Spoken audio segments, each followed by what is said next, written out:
So, Glitter Force and Smile PreCure episode 2, and I have some corrections to make. First of all, this time I actually started out watching the PreCure version first, and then I went on to watch the Glitter Force version, and I'm actually glad that I did this, because ironically, this way I realized a few things about both shows that I did not realize before, and they actually speak very much in favor of the dub. So basically the plot of this episode is that Red is a volleyball player and she's actually really good, but she's having a down day, and some people are speculating that she won't be the most valuable player / the ace for this year, and she's feeling really down because of this. So Pink goes train with her a little bit and that cheers her up, and then Twilight Reject comes and tries to steal everyone's happiness again, but Red remembers how happy she was training with Pink because they are friends after only 2 days of knowing each other,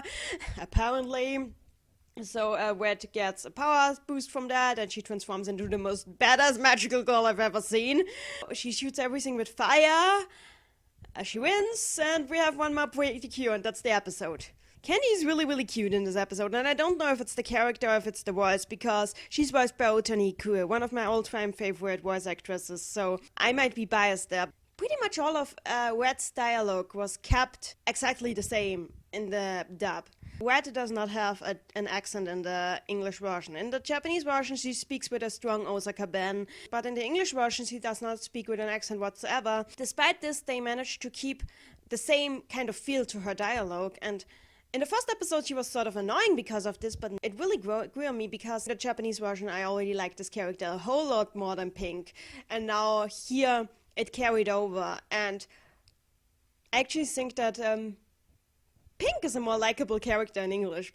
The dub actually makes Pink's dialogue a lot more bearable in a few moments, because while they keep her obsession with happy endings, they take out a lot of her really obnoxious anglicisms. They don't attempt to replace them with anything. Like, she doesn't call everything ultra happy, or she doesn't refer to doesn't use happy as a noun. I realized the script is almost a one-to-one translation of the script of the original, which I found extremely impressive, because if I hadn't seen the Japanese first, I would not have been able to tell which jokes were added and which jokes were already there in the Japanese version. That's how accurate it was, and I noticed that this is because the tone of the show is already very silly to begin with. It's taking itself a lot less seriously than I thought it would. And I'm actually surprised that I did not notice this from the first episode. Then again, maybe the first episode made some token attempt to take itself seriously that the dub just threw out of the window. But it's interesting to see that actually now that we are at the second episode, the dub and the original are actually not that far apart in terms of tone. So yeah, the script actually is fairly accurate. As I already said, a lot of the jokes that were in the original were also in the dub script. For example, there's this part early on where Candy makes Pink use the Cure Decker / Glitter Charm to give her some food. And there's this joke there with Pink being like, "What the hell, man, I thought this stuff was for saving the world, not for making you food." And this joke is the same in both languages. All they did was alter the way it is said a little, so it has the same effect as in Japanese, because if you translate a joke like this literally, it doesn't come across right. If you in fact, you don't get this kind of joke from the subs. I only get it because I speak Japanese. And I was actually like, yeah, this is a really good translation for this joke. And there were several instances like this in the whole episode, and I was like, yeah, they pretty much got it here. I know that the moment I first saw the Japanese version and I went through it, I was like, this is going to translate really well into English. And I was right, because it translated extremely well. The script writers knew exactly how to take this Japanese humor and transfer it into an English humor in a way that works 100%. There's seriously some things that they improved on in the English script that did not make sense in the Japanese, and I still don't like that they added the dream sequence in the first episode. I still think that was really cheap, and I still think they spoiled a lot, and it was not fun and nothing, but it actually helped with a huge plot hole in this episode. because there was something in this episode that made Candy look really, really stupid in the Japanese version, and adding the dream in the first episode actually helped with that. In the Japanese version, during a volleyball game where red is really badass and yellow is just really, really sweet, Pink decides in the Japanese version, these two are going to be my PreCures with me now. I don't know how, I don't know why, but they will be my PreCures now. And then Candy just drags her aside and is like, you can't make them PreCures. Oh, no, not everyone can be PreCure. They have to be special. And Pink is like, special how? And Candy's like, I don't know!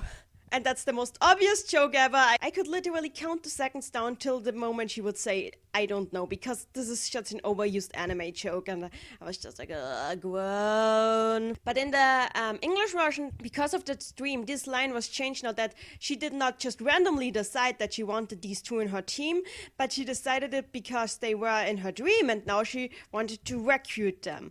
And this actually made Candy's reasoning better as well, because Candy now dragged her aside because you can't just tell them that you saw them in a dream. Like hell they are going to believe you. And it's right, like hell are they going to believe you. Of course, it didn't make sense then when they tried to hide Candy from them, but that didn't make sense in the Japanese version either, so what the hell. At this point, I have to remark something about Twilight Reject. His name in the Japanese version is Wolfrun. This is a terrible name. I don't remember the English name now, but I know that it's a much better name than the Japanese one, because Wolfrun. He's a running wolf, and that's why he's called Wolfrun? Wolfrun. Wolfrun. That sounds like a documentary about wolves. On the other hand, the evil emperor is called Piero in the Japanese version, which is an amazing name, and I don't remember what his English name is, but it's not as amazing as Piero, so this is 1-to-1 equal score for both sides. The monster designs are really lame. It's a volleyball. A volleyball with a Piero face. The last time it was a house with a Piero face, but the house at least looked interesting. This was a volleyball. Okay.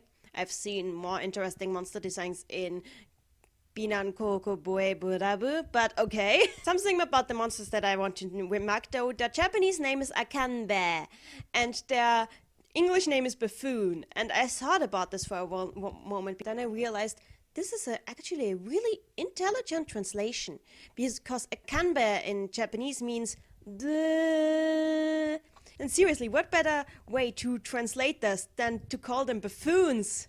It's actually pretty cool. In fact, a lot of I don't like the terminology a whole lot in the show, but that's not the fault of the dub. The dub has its own terrible terminology, but they only did this because the original had terrible terminology as well. I think pretty much the only term that I think was better in Japanese is that they used smile charge as the transformations call, because Glitter Force Makeover is a little bit too on the nose. Whatever is left of my inner feminist cringes at the mention of a Glitter Force Makeover. There's also this joke where apparently she can only use her super attack once per transformation and she blows it. And she misses the giant volleyball. And it's hilarious in both versions. It's really funny. But I think the English version actually makes the joke a little bigger by having her point out, how in the hell did I miss this? It was right in front of me. And I was like, yeah, this is exactly what I said when I saw you do this in the Japanese version. Like a gag dub, they are more tongue-in-cheek about what is happening. But it's not, I can't really call it a gag dub anymore, because basically it's the same thing that is happening in the Japanese version. I also noticed instead of cutting out everything that is Japanese, they try to be tongue-in-cheek about this as well. The stuff that they can't really translate, they add their own jokes in there, like a gag dub. Early in the episode, Candy and Pink sitting across from each other and doing Japanese greetings to each other to formally introduce themselves. In the English version, they passed it off as the two of them practicing how people greet each other in Jubilant. And like little kids don't notice that, but to an adult, even if they don't know the original of the show, they can tell, yeah, this is a joke that was added into a show. Yeah, we know that this is not something that is done in America, but please roll with it. And it was really funny, and I liked this. In this episode, I actually thought the music was less of a plus point in the dub, because The music was still very good, but it kind of, in the emotional moment when they trained volleyball with each other, I actually liked the original score a lot better. But generally, I still think that the scores both work for what they are trying to do very well.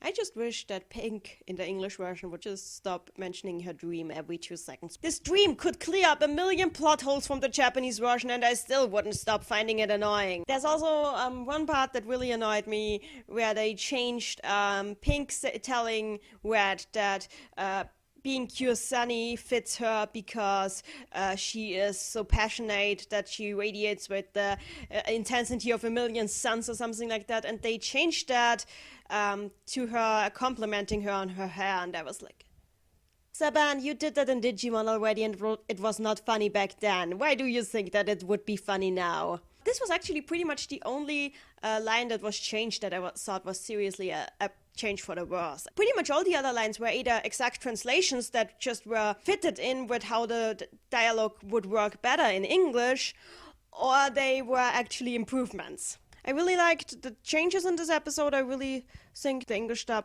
is doing a good job. It's still not exactly the same show because the music is different or so, but I think this is actually good to watch for comparison now. It's a lot less annoying than the first episode was. So yeah, this is going a good direction.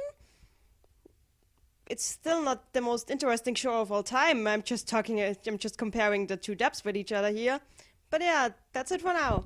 See you next episode.